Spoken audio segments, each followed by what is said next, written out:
With the Treasury Inspector General for Tax Administration's report on FATCA out, I thought it'd be a great time to list my top 10 reasons why FATCA is a complete, miserable failure.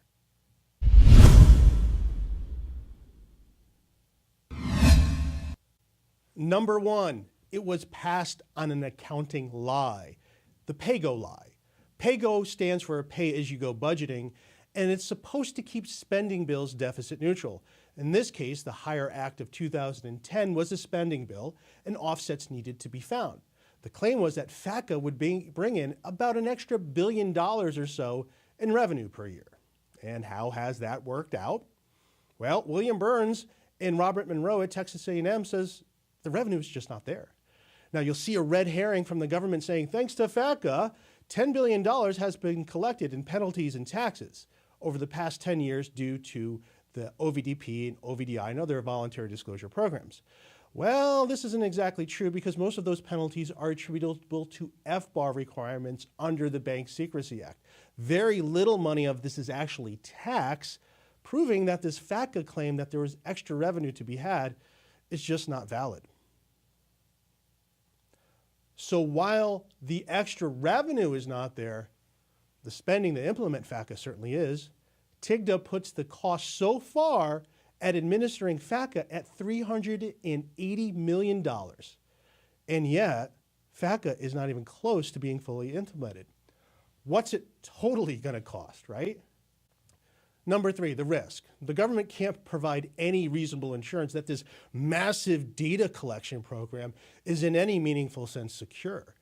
There's lots of sensitive information there. Now, what if you say a country, say like Turkey or Iran, was looking for information on dissidents? Don't you think they would love to crack into this FATCA database? Yeah, they would. Number four, kind of exposed the cowardice of nations. And you know, a lot of people talk tough about standing up to the US, and here's one situation where I really wish the world did. This is such a dumb law, but all these nations cowered to the US government and forced their financial institutions to go along with FATCA. You know, and all it would have taken was a handful of countries to say no, and FATCA would have been never implemented. The US government would have backed off, but that never happened. Number five, the compliance vultures. FATCA is good for no one except those in the FATCA compliance industry. And for them, it's been pure gold. Billions in dollars each year in revenue for FATCA compliance. And these costs are just sort of thrown to US and non-US customers. And, you know, do we really have extra billions of dollars around the world to spend?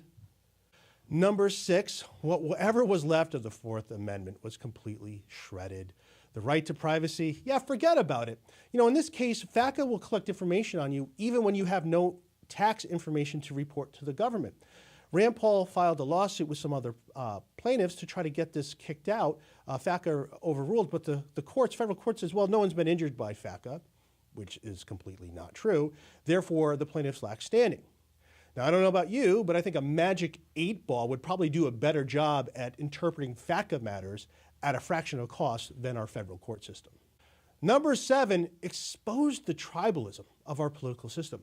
You know, one party passed FATCA. Another party wants to repeal it. You would figure those harmed by FATCA would be on the side of the party that wants to repeal it. But I've seen too much tribalism at play here. You know, trashing people who you want to help you, it's kind of stupid. And by telegraphing that you'll support the party that passed FATCA, no matter what, you just indicated to them that they can completely ignore you without any fear of consequences. If you can't vote for the party that wants to repeal FATCA, fine, but you don't have to say that out loud. You want to make sure the other side knows there's a real risk you could switch parties and switch parties permanently. Pre-surrendering is seldom a worthwhile negotiation tool. Number eight, triplicative reporting.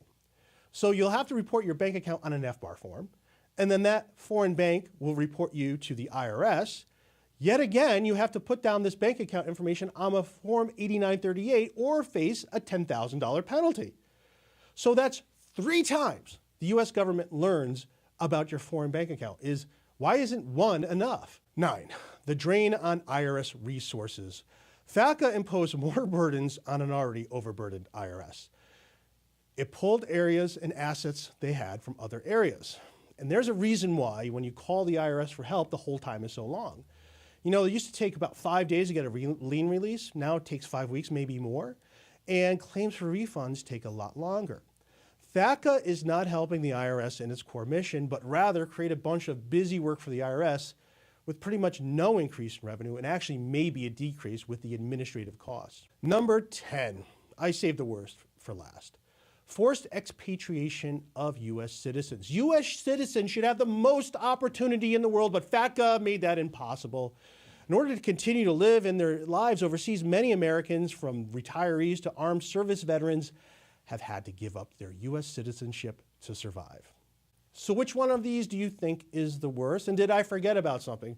Please let me know in the comments. I'd love to hear what you have to say. And did you know there's 2 ways you could like this video? One way is to like it and just sort of keep it to yourself. Or the other way you can like it is hit that gray thumbs up button below and make it black. But again, like it if you only mean it. I just don't like fake likes. I think it's beneath the dignity of all involved. Subscribe if you want to be kept up to date with our most recent changes in the tax code and our commentary on such.